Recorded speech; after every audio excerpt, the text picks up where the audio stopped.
마침내 이스라엘 자손이 람셋을 떠나서 수꽃으로 갔는데 딸린 아이들 외에 장정만 해도 60만 가량이 되었다. 그 밖에도 다른 여러 민족들이 많이 그들을 따라 나섰고 양과 소 등 수많은 집짐승 떼가 그들을 따랐다. 그들은 이집트에서 가지고 나온 부풀지 않은 빵 반죽으로 누룩을 넣지 않은 빵을 구워야 하였다. 그들은 이집트에서 급히 쫓겨나왔으므로 먹거리를 장만할 겨를이 없었다. 이스라엘 자손이 이집트에서 산 기간은 430년이었다. 마침내 430년이 끝나는 바로 그날, 주님의 모든 군대가 이집트 땅에서 나왔다. 그날 밤에 주님께서 그들을 이집트 땅으로 이끌어내시려고 밤을 새우면서 지켜주셨으므로 그 밤은 주님의 밤이 되었고 이스라엘 자손이 대대로 밤새워 지켜야 하는 밤이 되었다.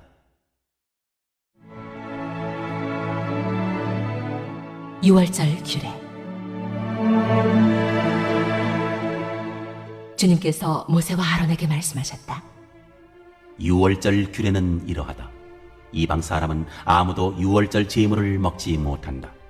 그러나 돈으로 사들인 종으로서 할례를 받은 사람은 누구나 그것을 먹을 수 있다.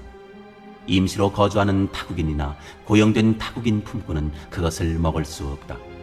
어느 집이든지 고기는 한 집에서 먹어야 하며 그 고기를 조금이라도 집 밖으로 가지고 나가서는 안 된다.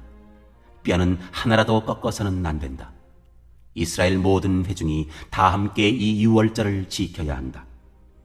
너희에게 몸붙여 사는 외국인이 주님의 유월절을 지키려고 하면 너희는 그 모든 남자에게 할례를 받게 하여야 한다. 그런 다음에 그는 본국인과 같이 되어서 유월절에 참여할 수 있다. 할례를 받지 않은 사람은 아무도 제물을 먹어서는 안 된다. 본국인에게나 너희에게 몸붙여 사는 타국인에게나 이 법은 동일하다. 이스라엘의 모든 자손은 주님께서 모세와 아론에게 명하신 대로 하였다. 바로 이날에 주님께서 이스라엘 자손을 각 군대 단위로 이집트 땅에서 이끌어내셨다.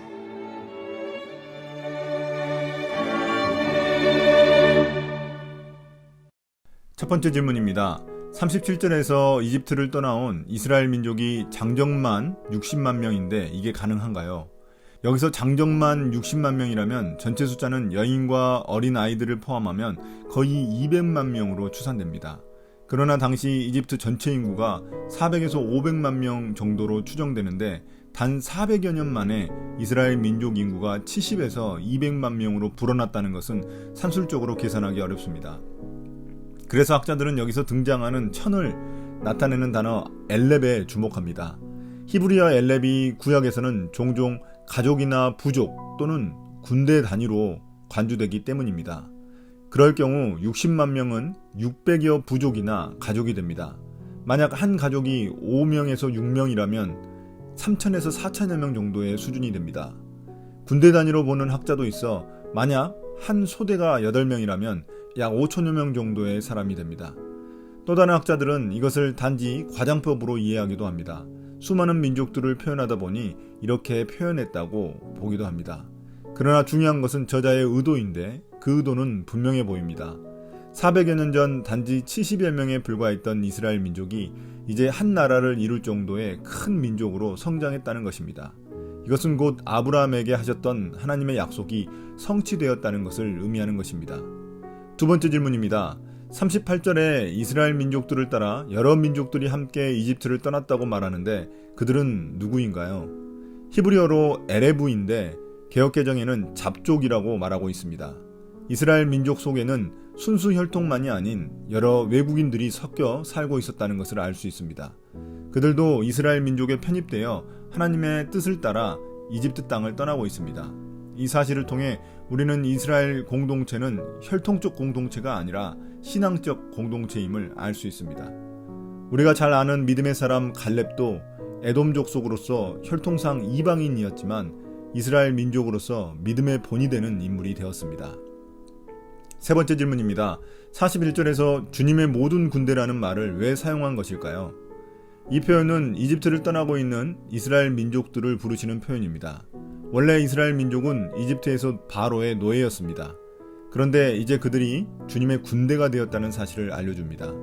이제 이스라엘 민족들은 가나안 땅까지 가기 위해 수많은 전쟁을 치러야 합니다.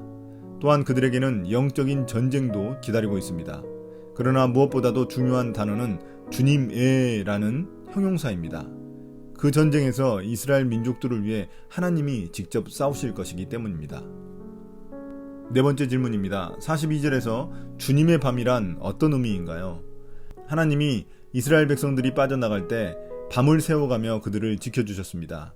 강한 이집트 군대가 뒤따라올까봐 두려워하는 그들을 밤새 보호해 주셨습니다. 그래서 그날 밤을 주님의 밤이라고 이름 지었습니다. 이 일에 대한 보답으로 이제 이스라엘 자손들은 자손 대대로 그 주님의 밤이라는 유월절 규례를 준수하게 되었습니다. 여기서 여호와께서 지키다와 이스라엘이 지키다라는 단어를 사용한 것은 수사학적 표현입니다. 다섯 번째 질문입니다. 43절에 보면 함께 이집트를 나온 이방인들은 왜 유월절에 참여할 수 없는 건가요? 43절에서 45절을 보면 이방인들 중 일부는 유월절에 참여할 수 있었고 일부는 참여할 수 없었습니다. 이방인 중 돈을 주고 산 종은 한 집안의 식구가 된 것이기 때문에 할례를 받으면 유월절 식사에 참여할 수 있었습니다. 그러나 임시 거주 타국인이나 고용된 타국인 품꾼들은 참여할 수 없었습니다. 아마도 그들은 다른 종교를 가지고 있거나 결국 곧 자기 고향으로 돌아가야 하기 때문이었을 것입니다. 여기서 중요한 것은 할례입니다. 48절에 보면 몸 붙여 사는 외국인도 유월절에 참여할 수 있다고 말합니다. 그들은 여러 가지 이유로 인해 외국 땅에 와서 오랫동안 살아가는 영주권자 같은 사람들입니다. 그래서 그들은 유월절에 참여할 수 있었습니다. 그런데 그 기준이 바로 할례를 받아야 한다는 것입니다. 할례는 곧 하나님의 백성이 되겠다는 일종의 종교적 언약식입니다. 그렇기 때문에 할례를 받는다는 것은 이스라엘의 신앙 공동체에 들어가는데 중요한 요소인 것입니다. 이 할례의 역할을 지금은 침례, 세례가 하고 있다고 볼 수 있습니다. 오늘의 묵상 포인트입니다. 첫 번째, 하나님은 겨우 70여 명의 사람들을 430년 후에 장정만 60만 명이라고 말하는 거대한 민족을 이루셨습니다. 이 모든 것들이 바로 하나님이 하신 약속 때문입니다. 하나님은 신실하게 자신의 약속을 지키십니다.